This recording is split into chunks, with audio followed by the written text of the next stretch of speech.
भर्ती कर रहे हैं, जहाँ तहरीक बेशतर कारकुन रूपोश हो गए। वहीं फैजाबाद में भी भारी नफरी तैनात कर दी गई है। मेरे साथ इस वक्त मौजूद हैं सैयद सरवर शाह सैफी साहब, अमीर जनूबी पंजाब में TLP के रुकन शुरा हैं। जनाब शाह जी अस्सलाम वालेकुम।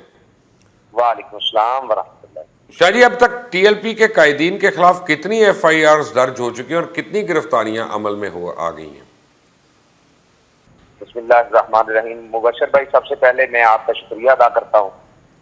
समी इब्राहिम साहब, अपना दूसरे साथी, जिन्होंने इस कड़े वक्त में हुकूमत की इतनी सख्तियों के बावजूद हक की आवाज को आगे चलाया। अल्लाह ताला आपको जज़ाए खैर अता फरमाए। जहाँ तक FIR का ताल्लुक है, 250 FIR तो उस वक्त थी जब इन्होंने हमारे साथ मुआहदा किया था। तो मेरे ख्याल में शायद इससे ज्यादा अब तक और FIR दी जा चुकी हैं। तो ये सूरत हाल है FIR के हवाले से, और मजीद भी आए दिन जो है FIR का सिलसिला ये जारी है।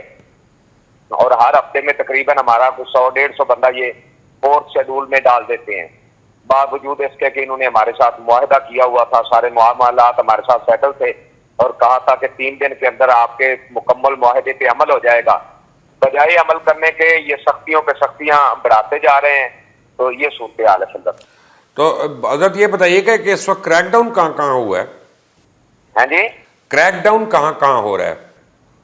क्रैकडाउन में तकरीबन पूरे पंजाब में हुआ है।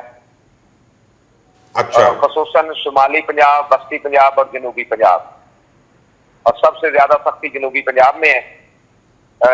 मेरे ख्याल में जिम्मेदारान का कोई ऐसा घर नहीं जो यहाँ जिम्मेदारान मौजूद है, मेरे समेत कोई ऐसा घर नहीं है जहां पर पुलिस की गाड़ियां नहीं गई, जहां पे तोड़फोड़ नहीं की, और यहाँ तक के 8-8 साल के बच्चों को भी उठा लिया। एक जंग का साथी है, उनके खानदान के तकरीबन 25 अफराद को उठा लिया गया है।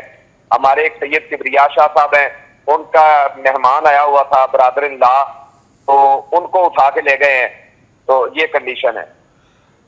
हजरत, आप लोगों के मुतालबात जो है उसमें सिर्फ साद रिजवी साहब की रिहाई है या कुछ और भी उसमें है? नहीं सर, हमारे मुतालबात वो हैं जिनका ऐलान शेख रशीद साहब ने किया था, वजीर दाखिला ने। जिस दिन मुज़ाकरात फाइनल मुज़ाकरात हुए थे ना, उस दिन जो उन्होंने ऐलान किया था ना, तो हमारे वो मुज़ाकरा अपना मुआहदा है। हम ये चाहते हैं कि हमारे उस मुआहदे पे मिन्नो अन अमल किया जाए, जिस तरह के जिसको सब ने बैठ कर तय किया था। तो अब कल आप लोग लॉन्ग मार्च कर रहे हैं, तो क्या उम्मीद कर सकते हैं? क्या आपके ख्याल में जब इतनी बड़े लेवल पे गिरफ्तारियां हो रही हैं, क्रैकडाउन हो रहे हैं, तो लॉन्ग मार्च हो सकेगा आपका? जी जी, इंशाल्लाह लॉन्ग मार्च के हवाले से हमारी भरपूर तैयारियां हैं जी। हमारे पास बहुत सारी स्ट्रेंथ अल्हम्दुलिल्लाह मौजूद है। फिर आगे जिस रास्ते से हमने जाना है, रास्ते में हमारी मुकम्मल तैयारियां मौजूद हैं, और इस हवाले से कोई मसला नहीं है। इंशाल्लाह हमारा ऐसा लॉन्ग मार्च होगा कि चश्मे फलक ने ऐसा नजारा पहले जिंदगी में कभी नहीं देखा होगा जैसा हमारा इंशाल्लाह ये लॉन्ग मार्च होगा। तो हजरत ये बताएं कि फिर आप फैजाबाद चले जाएंगे या इस्लामाबाद चले जाएंगे, वहां पहुंच के क्या होगा? जी, ये जाएंगे तो फिर इंशाल्लाह हम रास्ते में फाइनल कर लेंगे। मजलिस शूरा भी साथ होगी, मजलिस आमला भी साथ होगी। फिर देखेंगे कि हमने वहाँ किस जगह पे ठहरना है, कहाँ जाके धरना देना है, या अगला क्या प्रोग्राम है, ये इंशाल्लाह फिर हम रास्ते में फाइनल करेंगे। लेकिन मुझे मैं बड़ी दुख से पूछ रहा हूँ कि देखें, अगर हुकूमत काम को कुछ करती है तो लोग शहीद होते हैं, लोग करते हैं तो उनका नुकसान होता है। किसी से ये खत्म नहीं हो सकती चीज? कितना इस तरह है कि हमने ये खत्म करने के लिए 6 माह सब्र किया है। हमें कहा गया था कि आप के तमाम मुतालबात माने जाएंगे, कलादम खत्म होगी, आपका 4th शेड्यूल खत्म होगा। तो आप अब अगर हुकूमत खत्म होगी, 4th शेड्यूल खत्म होगा, आपके तमाम जो हैं पर्चे इनका इखराज होगा, और जो जो मामलात उधर अपना तय पाए थे और असेंबली में जो है बहस कराई जाएगी स्पीकर के हवाले से, तो हमने इस पे एग्री किया था सारी चीजों पर।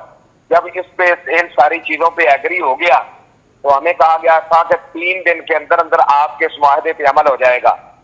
हम 3 दिन को 6 माह तक हम इंतजार करते रहे, हर किस्म के इनका जुल्म सहते रहे, और जब इन्होंने हमारी कोई बात भी नहीं सुनी तो फिर उसके बाद हमें मजबूरन जो है रोड पे आना पड़ा। 15 दिन हम पुरअमन एहतजाज करते रहे, फिर भी हमारे साथ किसी ने बात नहीं की। फिर हमने 2-3 दिन पुरअमन धरना दिया, फिर भी हमारी किसी ने बात नहीं सुनी, फिर हम मजबूरन हमें लॉन्ग मार्च की तरफ आना पड़ा। अब मुझे ये बताइएगा कि आपको अगर हुकूमत अप्रोच करती है तो कौन ऐसा शख्स है जिसकी बात पे आप एतबार करेंगे? जी जी, वो हमारे साथ जब बैठेंगे हम उनके साथ डिस्कस करेंगे, इंशाल्लाह वो अगर कोई उनकी बात में वजन होगा तो बिल्कुल हम सुनेंगे, हम बात मानेंगे, क्यों नहीं। अब मुझे बड़ा दुख है वैसे ये बात करते हुए लोगों के आगे कि जनाब उस्ताद रिजवी साहब जो हैं अदालती अहकामात के बावजूद उनको नज़रबंद किया गया, तो मैं कह सकता हूँ कि इसमें बहुत सीरियस एक इशू है और ये हुकूमत को इसका जवाब कभी ना कभी तो देना पड़ेगा। आप इसे एग्री करते हैं? जी जी मुबशर भाई, इस तरह है ना कि आप लोगों के सामने है कि हमने दरवाजा अदालत का भी खटखटाया, सुप्रीम कोर्ट से भी हमें कामयाबी हुई, हाई कोर्ट से भी हमें कामयाबी हुई, और फिर हुकूमत के साथ मुज़ाकरात भी किए। हुकूमत ने अपने मुज़ाकरात भी उड़ा दिए, हाई कोर्ट सुप्रीम कोर्ट के फैसले भी उड़ा दिए। अब हमने इस मामले को अवाम की अदालत में रख दिया है, हमने इस मामले को अल्लाह और उसके रसूल की अदालत में रख दिया है। इंशाअल्लाह अज़ीज जो 2 नंबरी कर रहे हैं, अल्लाह इनको जरूर जलील करेगा इंशाअल्लाह, हमें उम्मीद है अल्लाह की रहमत। सैयद सरवर शाह सैफी साहब, आपका बहुत बहुत शुक्रिया हमें ज्वाइन करने के लिए।